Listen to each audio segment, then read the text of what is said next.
Capítulo 7º. Da Administração Pública, Seção 1ª. Disposições Gerais. Artigo 37. A administração pública direta e indireta de qualquer dos poderes da União, dos Estados, do Distrito Federal e dos municípios obedecerá aos princípios de legalidade, impessoalidade, moralidade, publicidade e eficiência e, também, ao seguinte. Inciso 1º. Os cargos, empregos e funções públicas são acessíveis aos brasileiros que preencham os requisitos estabelecidos em lei, assim como aos estrangeiros, na forma da lei. Inciso 2º.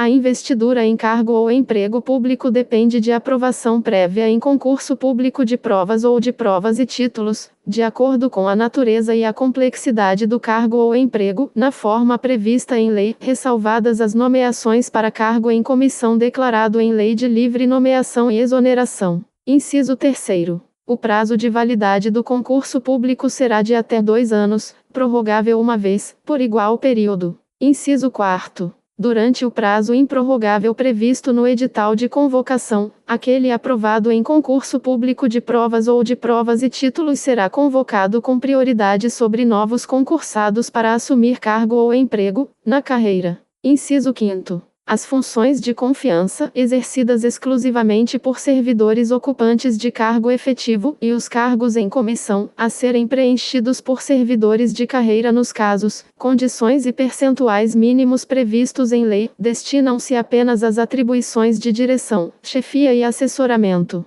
Inciso 6º. É garantido ao servidor público civil o direito à livre associação sindical. Inciso 7º. O direito de greve será exercido nos termos e nos limites definidos em lei específica. Inciso 8º. A lei reservará percentual dos cargos e empregos públicos para as pessoas portadoras de deficiência e definirá os critérios de sua admissão. Inciso 9º. A lei estabelecerá os casos de contratação por tempo determinado para atender à necessidade temporária de excepcional interesse público. Inciso 10. A remuneração dos servidores públicos e o subsídio de que trata o parágrafo 4º do artigo 39 somente poderão ser fixados ou alterados por lei específica, observada a iniciativa privativa em cada caso, assegurada a revisão geral anual, sempre na mesma data e sem distinção de índices. Inciso 11. A remuneração e o subsídio dos ocupantes de cargos, funções e empregos públicos da administração direta, autárquica e fundacional, dos membros de qualquer dos poderes da União, dos Estados, do Distrito Federal e dos municípios, dos detentores de mandato eletivo e dos demais agentes políticos e os proventos, pensões ou outra espécie remuneratória, percebidos cumulativamente ou não, incluídas as vantagens pessoais ou de qualquer outra natureza, não poderão exceder o subsídio mensal, em espécie, dos ministros do Supremo Tribunal Federal, aplicando-se como limite, nos municípios, o subsídio do prefeito, e nos estados e no Distrito Federal, o subsídio mensal do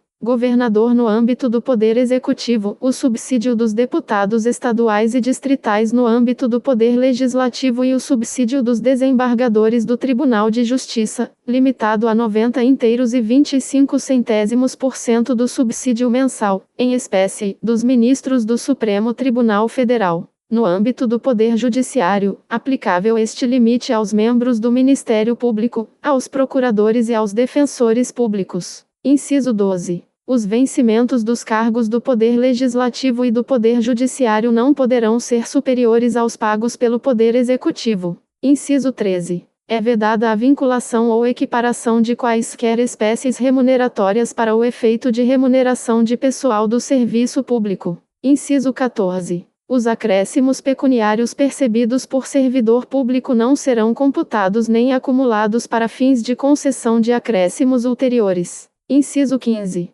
O subsídio e os vencimentos dos ocupantes de cargos e empregos públicos são irredutíveis, ressalvado o disposto nos incisos 11 e 14 deste artigo e nos artigos 39, parágrafo 4º, 150, inciso 2º, 153, inciso 3º e 153, parágrafo 2º, inciso 1º. Inciso 16. É vedada a acumulação remunerada de cargos públicos, exceto, quando houver compatibilidade de horários, observado em qualquer caso o disposto no inciso 11. Alínea A, a de 2 cargos de professor. Alínea B, A de um cargo de professor com outro, técnico ou científico. Alínea C. A de 2 cargos ou empregos privativos de profissionais de saúde, com profissões regulamentadas. Inciso 17. A proibição de acumular estende-se a empregos e funções e abrange autarquias, fundações, empresas públicas, sociedades de economia mista, suas subsidiárias, e sociedades controladas, direta ou indiretamente, pelo poder público.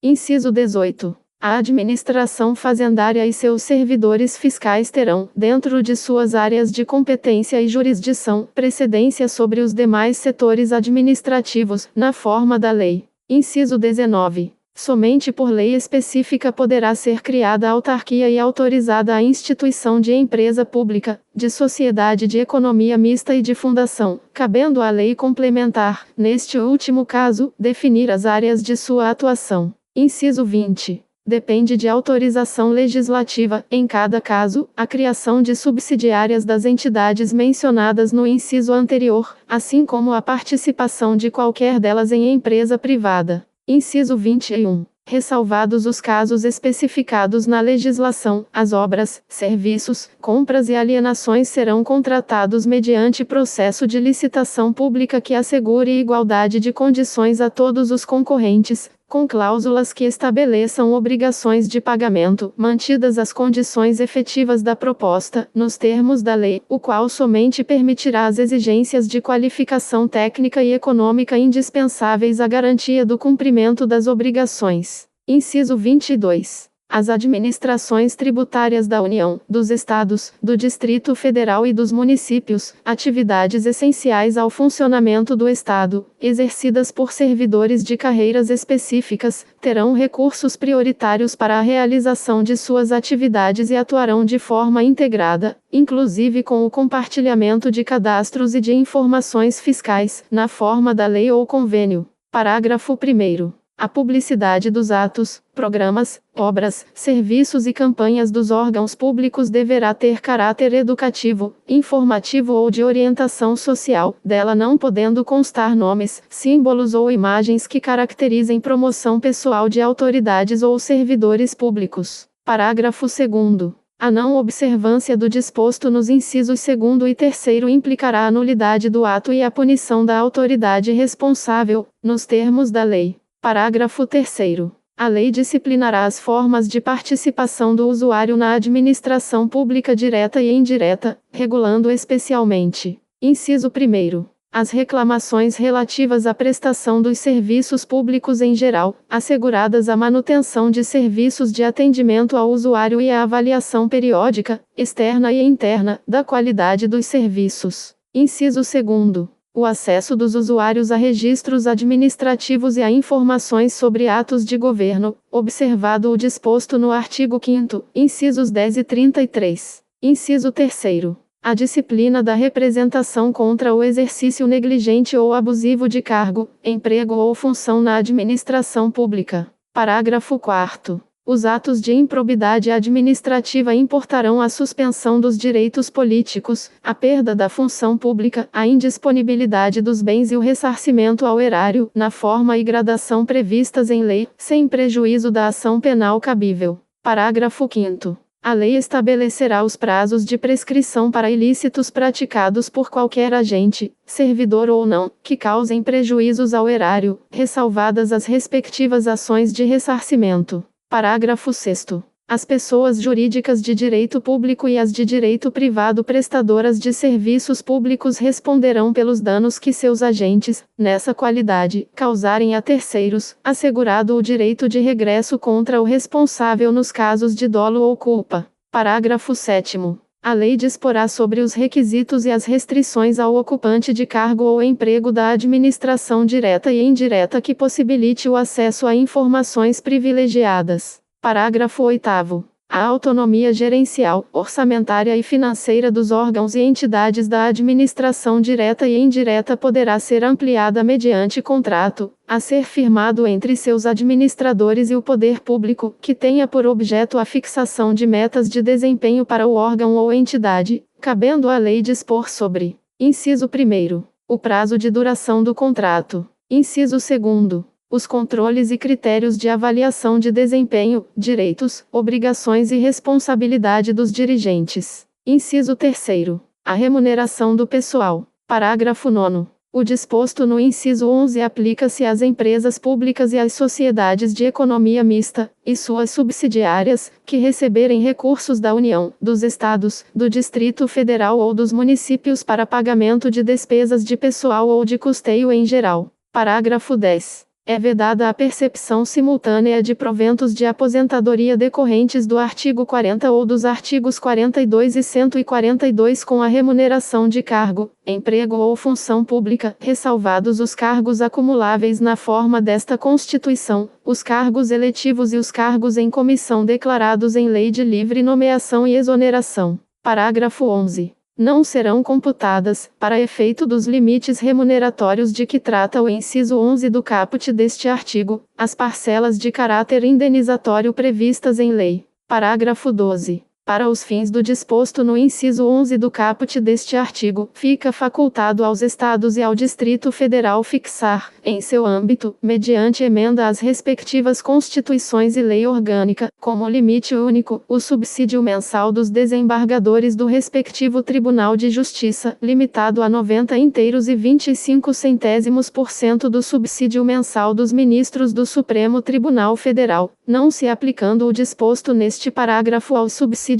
dos deputados estaduais e distritais e dos vereadores. Parágrafo 13. O servidor público titular de cargo efetivo poderá ser readaptado para exercício de cargo cujas atribuições e responsabilidades sejam compatíveis com a limitação que tenha sofrido em sua capacidade física ou mental, enquanto permanecer nesta condição, desde que possua a habilitação e o nível de escolaridade exigidos para o cargo de destino, mantida a remuneração do cargo de origem. Parágrafo 14. A aposentadoria concedida com a utilização de tempo de contribuição decorrente de cargo, emprego ou função pública, inclusive do regime geral de previdência social, acarretará o rompimento do vínculo que gerou o referido tempo de contribuição. Parágrafo 15. É vedada a complementação de aposentadorias de servidores públicos e de pensões por morte a seus dependentes que não seja decorrente do disposto nos parágrafos 14 a 16 do artigo 40 ou que não seja prevista em lei que extinga regime próprio de previdência social. Parágrafo 16. Os órgãos e entidades da administração pública, individual ou conjuntamente, devem realizar avaliação das políticas públicas, inclusive com divulgação do objeto a ser avaliado e dos resultados alcançados, na forma da lei. Artigo 38. Ao servidor público da administração direta, autárquica e fundacional, no exercício de mandato eletivo, aplicam-se as seguintes disposições. Inciso 1º. Tratando-se de mandato eletivo federal, estadual ou distrital, ficará afastado de seu cargo, emprego ou função. Inciso 2º. Investido no mandato de prefeito, será afastado do cargo, emprego ou função, sendo-lhe facultado optar pela sua remuneração. Inciso 3º. Investido no mandato de vereador, havendo compatibilidade de horários, perceberá as vantagens de seu cargo, emprego ou função, sem prejuízo da remuneração do cargo eletivo, e, não havendo compatibilidade, será aplicada a norma do inciso anterior. Inciso 4º. Em qualquer caso que exija o afastamento para o exercício de mandato eletivo, seu tempo de serviço será contado para todos os efeitos legais, exceto para promoção por merecimento. Inciso 5º. Na hipótese de ser segurado de regime próprio de previdência social, permanecerá filiado a esse regime, no ente federativo de origem.